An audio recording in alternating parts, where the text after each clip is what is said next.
তো বন্ধুরা তোমরা আগে ভিডিওটা ভালো করে দেখো, তারপর আমরা এর ফানি কমেন্ট করবো। তোরা কি করছিস? আরে আজকে আমার বন্ধুরা হচ্ছে আমাদের জন্য একটা স্পেশাল ব্যবস্থা করেছে। এসিটা চালা, এসিটা তো চালানো, একটু ফ্যানটা চালাও না। কেন? গরম লাগে। কারণ লাইফে সবসময় সবকিছু ওই জিনিসই হয় না, যাদের মেন্টালিটি ওইরকম তারা ওইটুকুনি জিনিসের মধ্যেই আটকে রয়েছে। আমরা হচ্ছে খুব মজা করে দিনগুলো কাটাচ্ছি, আর বন্ধুরা চেষ্টা করছে যে আমাদেরকে যতটা স্পেশাল ফিল করানো যায়। তো চলিয়ে শুরু করতে হ্যাঁ। তাই বলে লুঙ্গি পড়তে হবে? দেখবো দিদি ভাই আপনাদের নাটক কতদিন চলে। লুঙ্গি ডান্স না, লুঙ্গি মামুনি। আপনারা বিয়ে করেছেন কিন্তু ভবিষ্যতে বাচ্চা নেবেন কিভাবে? এখন নাটক করছে, তারপরে দুদিন পরে বলবে আমাদের ডিভোর্স হয়ে গেছে। এদের এটাই জীবন। আমার সাথে যারা একমত তারা কমেন্ট করবে। বলছি তোমার বন্ধু কি খালি লুঙ্গি পরে থাকে, আর কিছু পায় না খুঁজে? লজ্জা লাগা দরকার। লুঙ্গি বৌদি না না, লুঙ্গি দাদা।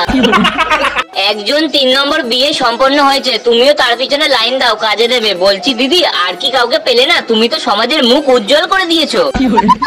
এগুলো ভীমরতি ছাড়া আর কিছুই নয়। জীবনে বহুত দেখেছি কিন্তু এইরকম না। এদের জন্য একটা ডায়লগ গিফট করলাম, ছি ছি ছি রে বংতা নিয়ে ছি।